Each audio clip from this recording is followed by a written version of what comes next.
Napatay ng mga pulis ang sospek sa pagpatay at paggagahasa doon sa dating beauty pageant contestant sa Island Garden City of Samal. Yan ay matapos siyang umanong mang-agaw ng baril sa pulis.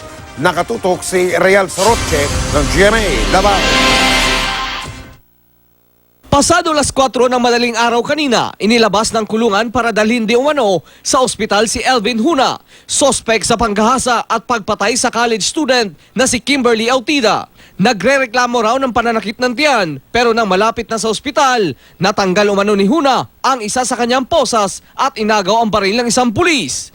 Dahil dito, binaril siya ng isa pang pulis na nakasakay din sa loob ng mobil.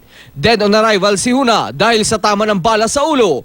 Ayon sa pulisya, tinangka pa raw isalba ng mga pulis ang buhay ni Huna. Habang binaybay nila yung papuntang hospital, mayroon na palang ginawang, may plano na pala siya. Alambre, ang tawag niyan, alambre. Yun ang tinutusok niya sa pusas. Tanggal yung isang, dito ba? Sabay grab sa baril ng katabi niyang escort. Nagawan sila, ang ginawa ng isang escort, yun ang nag-neutralize sa kanya. Ang ama ng sospek tanggap na ang nangyari sa kanyang anak. Nangyayisip ko sa ilo sa kuha. Huwagin ko pagtupa. Inamin umano sa kanya ng anak na ginahasa at pinatay niya si Autida na minsan na naging contestant ng mutya ng Samal.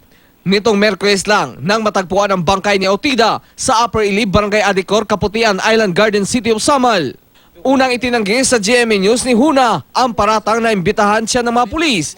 Pero nitong Biyernes, inamin na niya ang krimen. Nagawa lang daw niya ito dahil matagal na siyang may gusto sa biktima. Kana kay nadakpan naman ninyo, kamo na lang magkuha. Ang ina ni Autida, hindi malaman kung ikatutuwa ang pagkamatay ng sospek.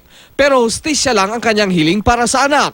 Para sa pulisya ng Samal, sarado na ang kaso. Pero iimbestigahan pa rin ng PNP Internal Affairs ang dalawang pulis na escort ng sospek. Automatic yan, may investigation kagad yan. Pag mga ganitong mga insidente, pag firearms involved, pumutok, the Internal Affairs Service will conduct a motor proprio investigation. Real Soroche, nakatutok 24 oras.